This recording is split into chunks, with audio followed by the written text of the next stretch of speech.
Baik, sudah Bu, bisa? Sudah, Bu. Oke. Mohon Ibu berikan penjelasan sejauh ini apa yang Ibu pahami tentang modul ajar. Itu satu rencana itu untuk memberi pelajaran kepada siswa, Bu. Boleh diulangi tadi Bu apa? Itu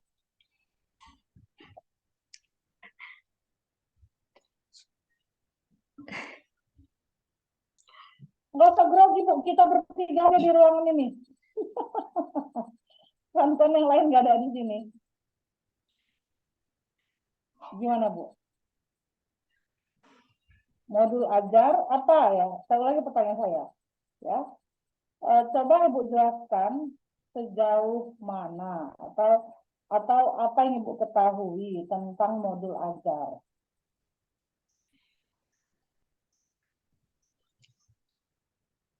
suatu perencanaan untuk pemberian pembelajaran kepada siswa, Bu. Yang lain Bu?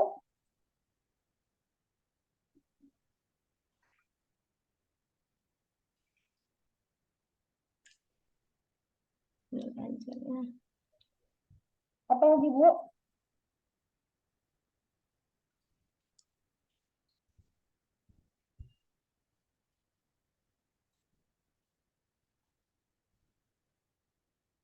Ayo Bu, tapi cuma itu aja. Kita udah sampai LK berapa kemarin pengerjaan modul Bu? Sederhana sekali.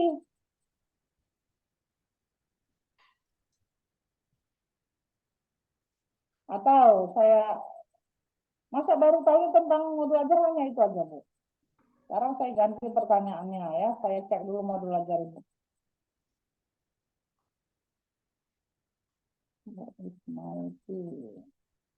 Aku cinta Al-Quran betul? Ya, Bu. Oke. Apa langkah-langkah yang Ibu lakukan ketika Ibu menyusun modul ajar ini, Bu? Coba berikan penjelasan langkah-langkah yang Ibu lakukan ketika Ibu menyusun modul ajar Aku Cinta Al-Quran.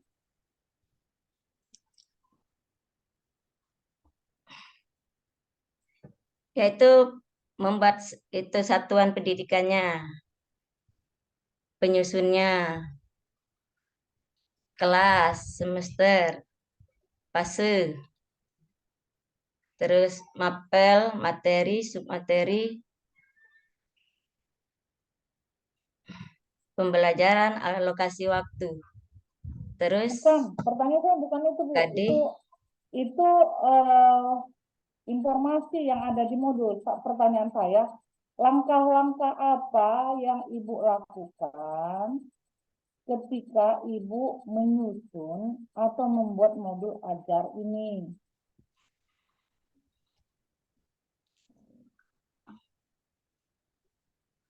Langkah-langkah apa atau apa yang Ibu lakukan dalam menyusun modul ajar apa tadi judulnya? Aku Cinta Al-Quran. menyusun tujuan pembelajarannya, Bu. Memilih materi yang sesuai, Kemudian, menyusun struktur bahan ajarnya, hmm, terus menyajikan materi secara itu efektif, efisien, terus menggunakan media apa yang mau digunakan. seharusnya Ibu melakukan dulu asesmen awal, Bu. Kan kita waktu LK kemarin udah belajar asesmen awal untuk mengetahui level learning siswa, untuk mengetahui gaya belajar siswa. Maka Ibu seharusnya melakukan ya analisa kondisi keperluan dan kebutuhan siswa. Ya, kemudian menentukan profil kan Ibu lihat modulnya. Itu kan udah Ibu tentukan profil pelajar Pancasila dan Rahmatan lil Alamin yang ingin ditujukan. Cuma pada modul Ibu, pertanyaan pemantiknya cuma satu, Al-Fatihah artinya pertanyaan pemantik itu adalah pertanyaan yang dapat menstimulasi memberikan rangsangan kepada siswa agar mereka tuh aktif dalam pembelajaran. Tapi kalau saya lihat di modul ibu itu masa cuma satu pemantiknya, ya, Ya, Bu. Al-Fatihah, ya. Oke, jadi itu Bu yang Ibu harus perhatikan ya. Jadi eh, menganalisa kondisi dan kebutuhan siswa melalui asesmen awal. Terus memperhatikan profil belajar Pancasila, menentukan yang mana PPRA-nya. Kemudian dibuat TP-nya. Apa itu TP, Bu? Apa, Bu? TP, Pilih. TP. TP itu jam pembelajaran. Apa yang ada dalam TP, Bu?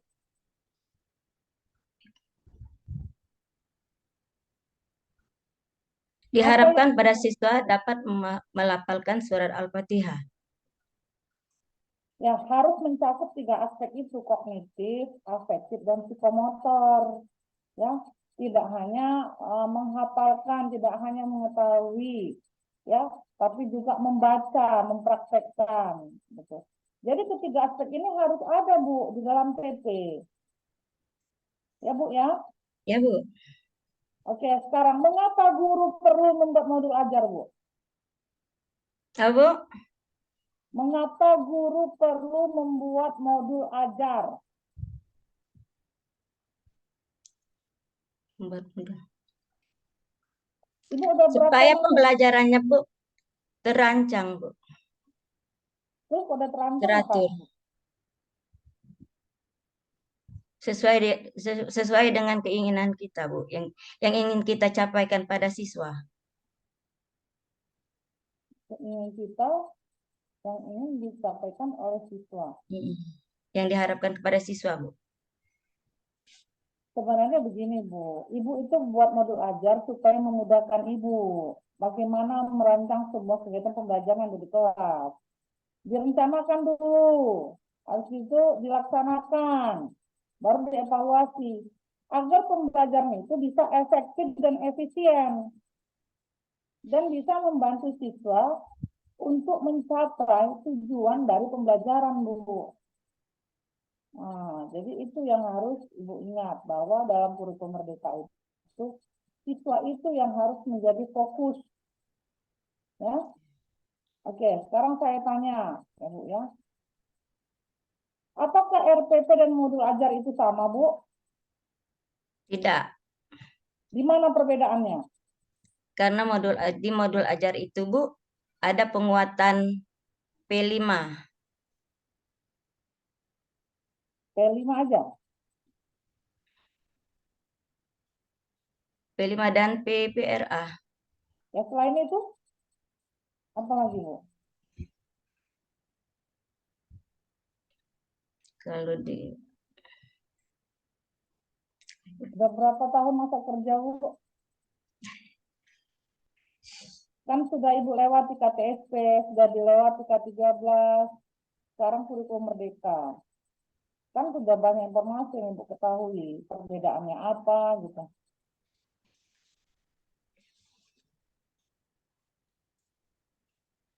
Kalau di modul itu, Bu, ada penguatan, itu pengembangan dan panduan pengembangan proyek.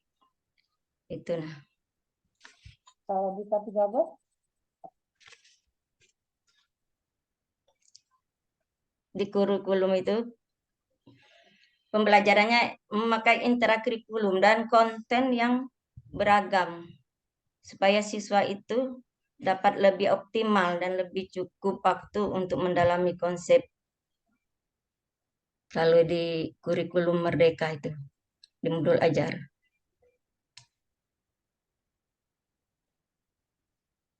agak lama saya rasa ini kita ya. Oke, sekarang coba Ibu jelaskan dulu sama saya ya, apa yang menjadi perbedaan antara modul ajar dan ban ajar.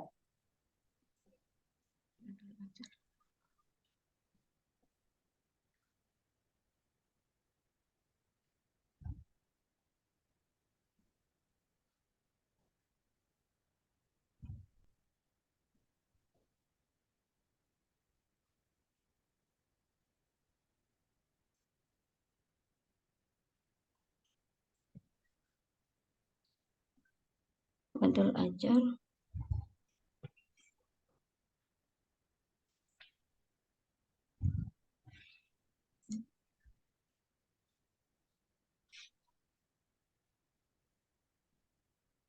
Gimana, Bu?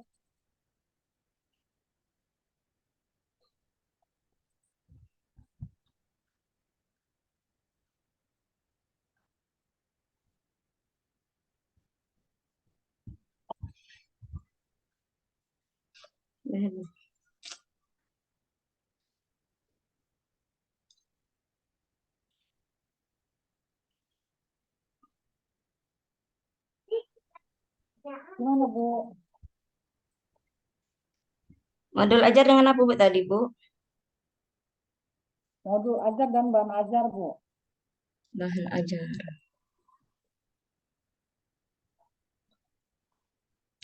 Kalau modul ajar itu, Bu, suatu kegiatan yang kita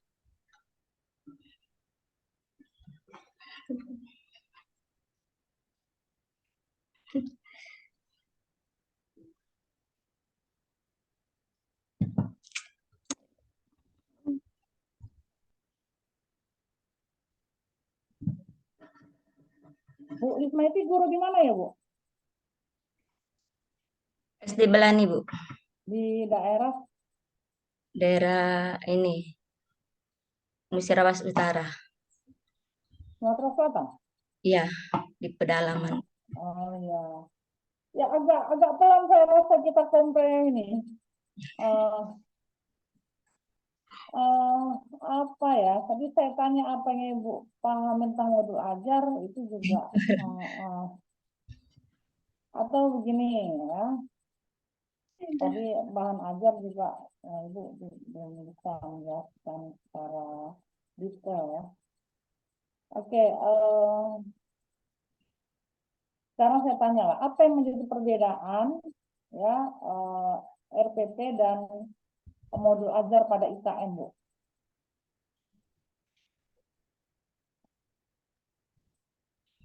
Udah pulang.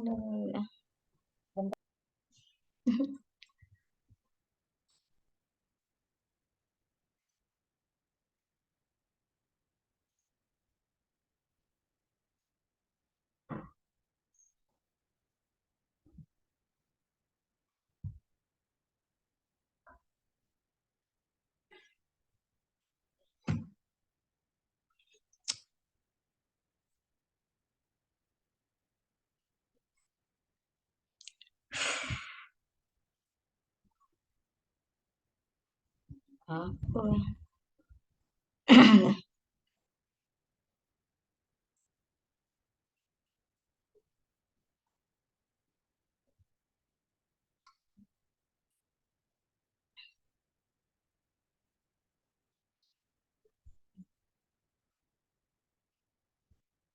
Bentar ya, Bu ya.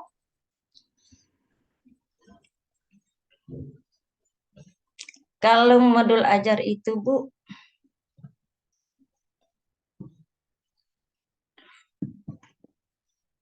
modul ajar itu mengacu pada alur tujuan pembelajaran yang dikembangkan dari capaian pembelajaran.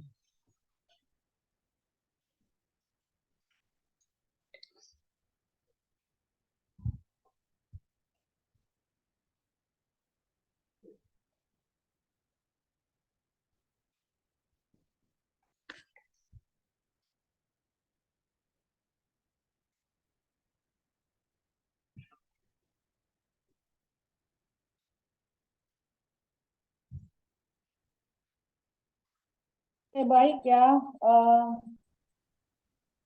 kita masuk P5 PPR aja dulu ya, Bu ya. Agak lama saya rasa perjalanan kita di modul.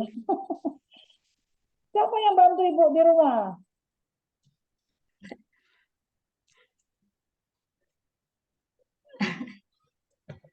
Oke, baiklah, baik. Coba Ibu berikan dulu ya penjelasan mengenai P5 PPRA, Bu. P5 itu adalah proyek penguat profil pelajar Pancasila. Oke, coba Ibu jelaskan apa yang dimaksud dengan proyek, Bu. Suatu pengembangan dari panduan pengembangan proyek itu penguatan Proyek, Bu. program. Proyek, apa itu proyek, Bu? Dalam IKM, kurikulum Merdeka, itu kan siswa dituntut untuk mengerjakan proyek. Ya. Sekarang saya tanya, proyek itu apa?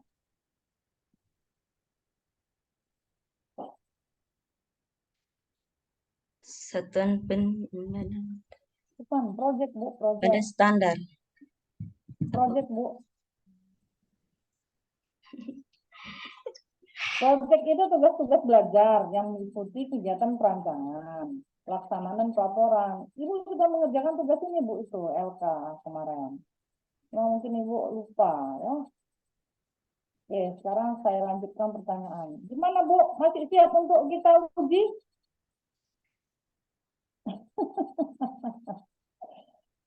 Oke, terakhir lah. Ini saya tanya PTK. PTK tentang apa, Bu? Penelitian tindakan kelas. Tentang apa judulnya, Bu? Tentang pembelajaran Al-Quran. Kenapa pemajuan Al-Qurannya, Bu? Apa masalahnya, Bu? Anak-anak tuh sepertinya kurang apa ya Bu kurang berminat itu. Jadi Hmm. setiap dikasih ini apa tugas hafalan sana itu ya separuh lah yang bisa, separuhnya masih ini masih terbata-bata bacanya tuh. Ibu kan ada kelas rendah, Bu. Ibu di kelas 1 SD loh. Kelas 1 SD kan? Ya, Ah, ya wajar lah. Bahkan juga belum bisa baca tulis kan itu. Oke, jadi kita dalam membuat modul ajar juga harus memperhatikan aspek psikologi perkembangan siswa kita. Sementara pada kelas rendah mereka baru belajar mengenal angka, huruf, menulis, kemampuan motorik kasar, ya. Jadi itu akan berbeda dengan fase di atasnya gitu. Jadi tetap harus diperhatikan. Oke, jadi apa yang Ibu tawarkan untuk menyelesaikan permasalahan tersebut? saya ini Bu mengubah cara itu strategi untuk ini kan supaya anak itu bisa atau mau belajar untuk menghafal surat-surat pendek itu. Caranya? Menggunakan strategi itu. Ya, strateginya apa, Bu? Strateginya With, apa? with teaching.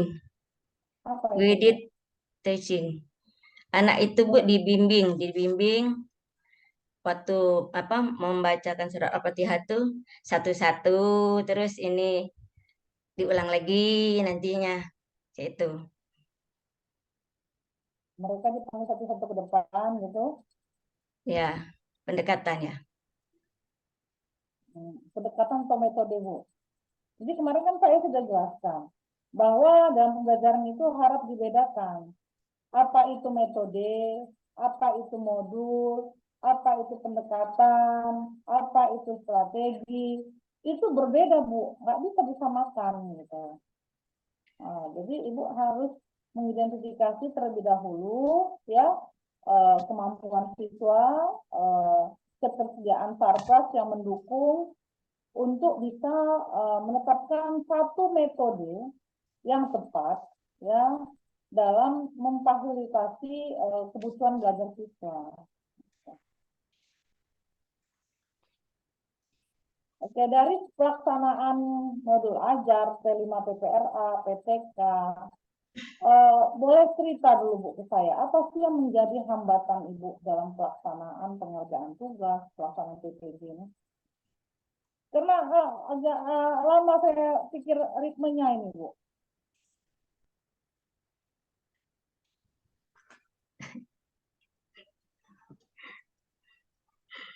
Gimana Bu Isma itu? Hambatannya tuh Bu, kurang dukungan dari orang tuanya mungkin Bu, siswa itu. Oh gitu. Cuman Kalau Ibu dapat sendiri gitu di Kalau sekolah. dari Ibu sendiri, masalahnya apa kira-kira tantangan dalam mengimplementasikan kurikulum Merdeka? Tantangannya, Bu. Iya. Ya, anak-anak itu gimana ya, Bu, di desa ini kurang aktif lah Ibu, kalau ini untuk belajar itu. Mereka tuh banyak kan main gitu. Kan kalau di desa kan Bu bebas mainnya. Anak-anak itu banyak di luar rumah tuh kan main. Pulang malamnya sudah capek mungkin. Jadi belajarnya kurang itu. Jadi kami di Berapa? sekolah kewalahan juga, waktunya sedikit gitu. Gitu. Guru-gurunya banyak nggak Bu di sekolah? Ya banyak juga Bu, ada Oke, 7 oke. PNS. Kita kan sudah bicara ini ya Bu, ketika di awal mengenai KOM ya, kurikulum profesional madrasah. Kita sudah bicara mengenai apa yang menjadi kelebihan, tantangan, ancaman dari sekolah. Jadi Ibu berangkatnya dalam menyusun modul PPK itu dari analisis KOM Bu. Gitu. Supaya tetap dalam penugasan LK sampai kepada peer teaching, sampai kepada komprehensif itu berkelanjutan. Jadi nggak terputus-putus ya Bu. Nah, gitu. Ya, supaya Ibu juga nggak kesulitan. Karena kalau semakin sering Ibu dalam pengerjaannya, pengulangannya, itu akan lebih mudah lagi dan lebih apa ya, selain mudah secara pengetahuan, mudah juga dalam memahami dan harapannya nanti juga mudah dalam mengimplementasikannya. Oke lah Bu Fitri, silakan dilanjutkan ya.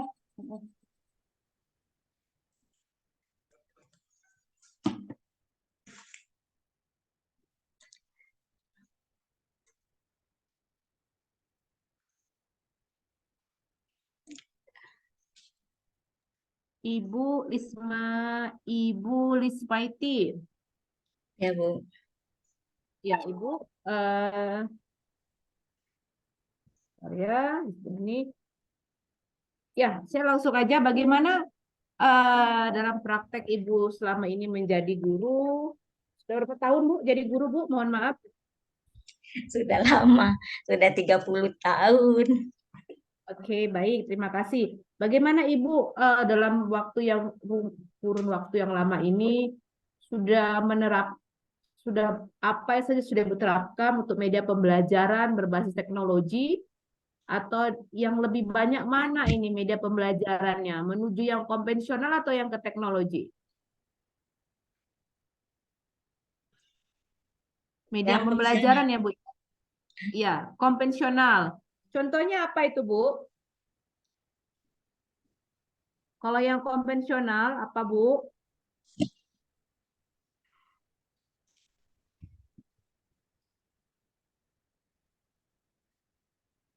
Yang konvensional Ibu pakai apa?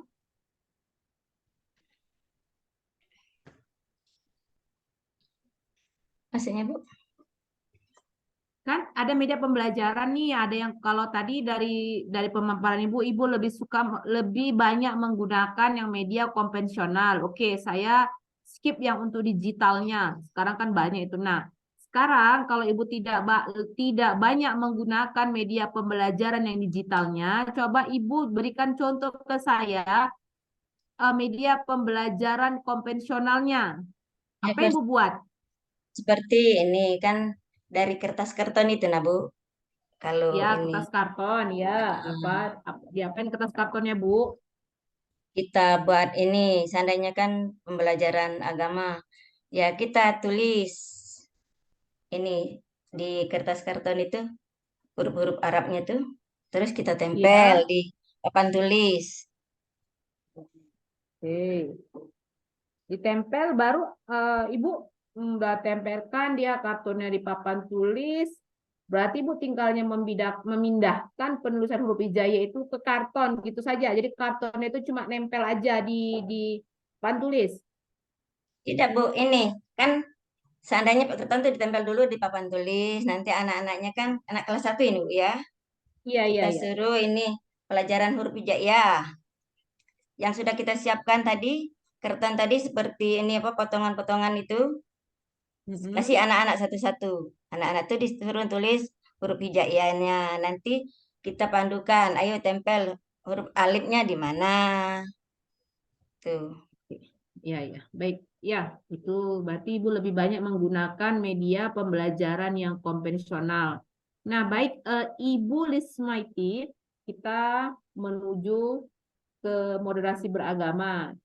Ibu sudah pernah membaca atau sudah pernah ikut ujian moderasi beragama? Belum. Pernah? Belum pernah? Atau sudah pernah Ibu Lismaiti ikut ujian moderasi beragama? Belum, Bu. Belum Baru ya, belum dengar-dengar pernah. ya. Ya, dengar-dengar ya. Oke, yang Ibu dengar-dengar itu apa itu moderasi beragama? Yaitu suatu konsep itu menekankan sikap saling menghargai, saling menghormati, yaitu dengan agama lain. Saling jadi Iya, menurut agama yang berbeda dengan kita tadi, Bu. Oke, berarti menurut Ibu moderasi beragama itu kita menghormati agama yang di luar kita. Itu ya, Bu ya? Ya, harus toleransi di antara kelompok agama lain itu yang beda dengan kita. Oh, itu konsep toleransi ya, harus menghargai. Selanjutnya apa Ibu pahami tentang moderasi beragama? Yaitu Nah, Ibu, cuma toleransi aja. setiap orang itu, Bu, berhak untuk memilih agamanya masing-masing. Kita tidak boleh ini apa menekankan supaya dia itu harus ini apa sepaham dengan kita gitu. Ya, moderasi beragama konsepnya itu dia pada jalur tengah, tidak ekstrim ya. Kalau sekarang tidak radikal, tidak ekstrim kanan dan tidak ekstrim kiri. Itu berdasarkan buku saku yang dikeluarkan oleh Kementerian Agama tentang moderasi beragama. Nah, bagaimana yang sudah Ibu mungkin sudah Ibu baca ya konsep-konsep dari moderasi beragama. Nah, setelah Ibu baca untuk yang apakah yang dari Ibu baca itu sudah Ibu lakukan sebenarnya di dalam kelas selama ini? Apa saja yang sudah Ibu lakukan? Ya, itu lebih Dalam itu kita bilang sama anak-anak itu kita tuh harus saling menghargai, saling menghormati sesama, jangan membeda-bedakan. Walaupun tidak ini di bidang agama, Bu, antara kaya dengan kelas Ibu miskin itu gitu. ya, maaf, maaf. Yang kalau dalam apa ya agamanya dalam di kelas Ibu itu Muslim agamanya semua. mix atau Muslim semua? Mm. Lingkungannya gimana? Lingkungan di apa anak didiknya? Apakah mix atau Islam semua Islam, Bu. Islam semua desa, di desa. di desa? Ya, tapi kan tidak tertutup juga mereka akan berkenalan ya dengan non Muslim. Jadi bagaimana Ibu mengajarkan kepada mereka Ya konsep kita moderasi kita beragama kasih yang ini, Bu, kita kasih pandangan pada mereka bahwa kita itu apa? tidak boleh kita menghina agama lain, tidak boleh Iya, kita harus saling menghormati. Mereka juga tidak iya. boleh mengganggu kita dalam melaksanakan ibadah. Dalam melaksanakan ibadah ya. Jadi Ibu Ya, tekankan kepada anak didik kalau urusan akidah ya kita tidak boleh bertoleransi, tapi kalau ya, muamalah dan lainnya ya silahkan. Ya saya harap juga Ibu bisa apa ya memberikan konsep-konsep moderasi beragama ke anak didiknya dan Ibu coba membaca membaca apa ya tentang moderasi beragama yang sudah dikeluarkan oleh Kementerian Agama. Baik, Ibu Lismawati, kita sekarang ke BTQ. Untuk sesi yang pertama ini, coba Ibu tuliskan dulu ya. Ibu tuliskan surah Al-Ikhlas. Nanti tunjukkan ke kamera ya, Bu ya.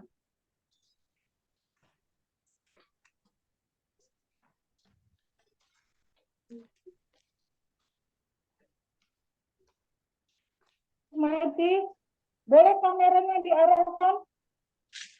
Bu Ismaiti, boleh kameranya diarahkan ketika Ibu menulis, gitu disuruhnya sedikit kameranya biar kami ini yakin. Biar betul. kami lihat. Ibu yang Ini, Ibu Bu. yang ya boleh boleh ya, Aduh. atau kameranya bisa menyesuaikan Gimana, Bu? ya boleh Bu. Iya, Ini boleh kan? ya, begitulah, Bu. Iya, iya, iya. Tulislah, Bu.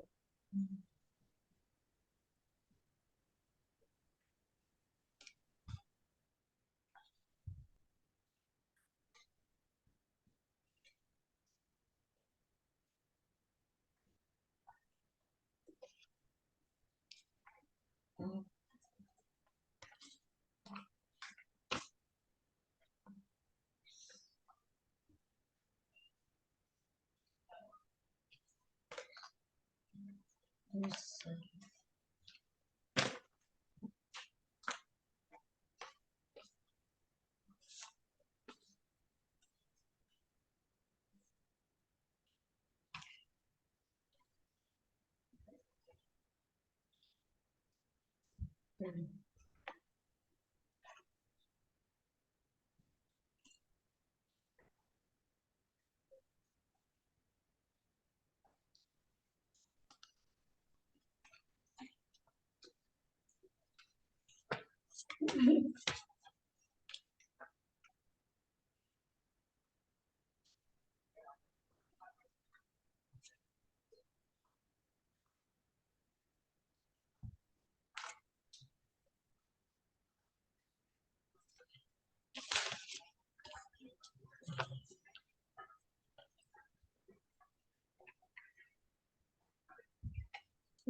Bu, oke.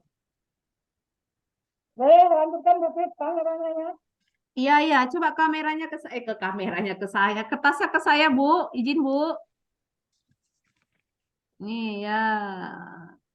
Ya. Baik, Ibu untuk ayat pertama bisa Ibu bacakan? Qul huwallahu ahad. Ya, stop, Bu. Ya, di situ Ibu temukan hukum tajwid apa? Qalqalah. Kolkola apa, Bu? Ibu Lisma. Mungkin ibunya gugup ini. Kolkola apa itu, Bu? Oke, ya lanjut, Bu. Ke ayat kedua. Allahus samad. Iya, sama ya, Bu ya. Itu juga kolkola. Kolkola apa? Ibu Lisma ini mungkin terlalu gugup nih. Itu. Ya, lanjut, Bu, ke ayat ketiga. Lam yalid wa lam yulad. Iya, dalam ayat ketiga itu ada dua kolkola, Bu. Yang mana itu, Bu? Yalid, Dengan yulad. iya, tapi ya kolkola apa aja, Bu, di situ? Kolkola ada dua, Bu ya. Kolkola apa aja itu, Bu?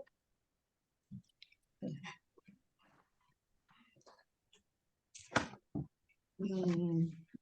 Oke, Bu Lismaiti. Ya, yang terakhir, ayat terakhir, Bu. Walam yakullahu kufuwan ahad. Walam Ahad. Ya, Bu ya. Kolkola juga, Bu.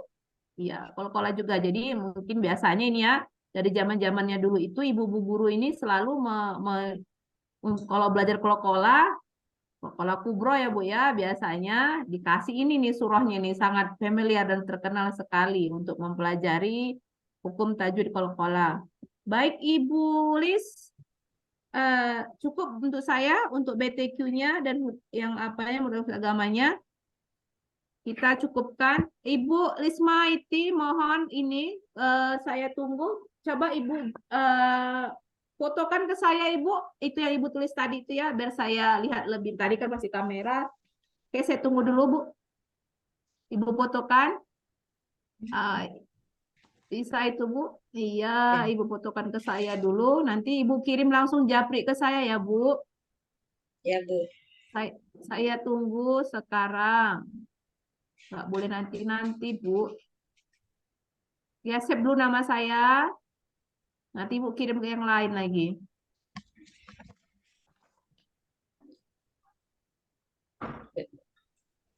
Oke, ya. Saya tunggu, belum muncul. Ya, Bu. Belum.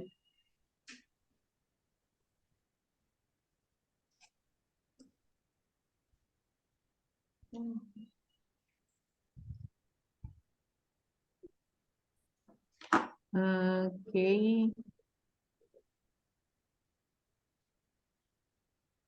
Ya, Bu. Ibu Lis, kita panggil siapa ini ya? Sesi. Umi Kalsum. Ya, Ya, oke Bu Lismaiti, saya tunggu nih di web WA saya belum muncul. Tidak ada, Bu, namanya. Oh, enggak ada namanya. Di grup, di grup. Di Oh iya, grup, iya, di ada, grup. ada. Fitrian. Iya, iya, Fitri Rayani, ya. Oh, enggak, mungkin saya enggak ada di Bu Fit, grup, Bu. Ya, tadi saya ada komunikasi sama Pak Hamka. Besok kan kita padat ah, jadwal ya, muji, iya, lunasi terus laser. Kita jadi atur sampai malam gimana? Cocok? hajar, oke, cocok Bu. Iya. Mungkin kopinya nambah lagi nih Nah, iya. dan Oke. cemilan lainnya. Oke lah Bu. Ya, ya. Biar kita Oke, tuntaskan besok padat jadwal. Nggak bisa kayak gini oke. aja di ruangan. Pasti banyak besok yang mengganggu Oke, tuh. oke, oke. Lebih konsentrasi lagi hari ini. Oke lah, baik Ya. kita baik kita terima kasih Bu Lisma sudah masuk ke WA saya. Silakan untuk keluar dari Zoom dari grup ini. Saya akan izin untuk panggil untuk yang sesi selanjutnya. PTK. Cuma nori keluar. Nah, Ibu Lisma itu udah praktek merecord. Nah, stopnya udah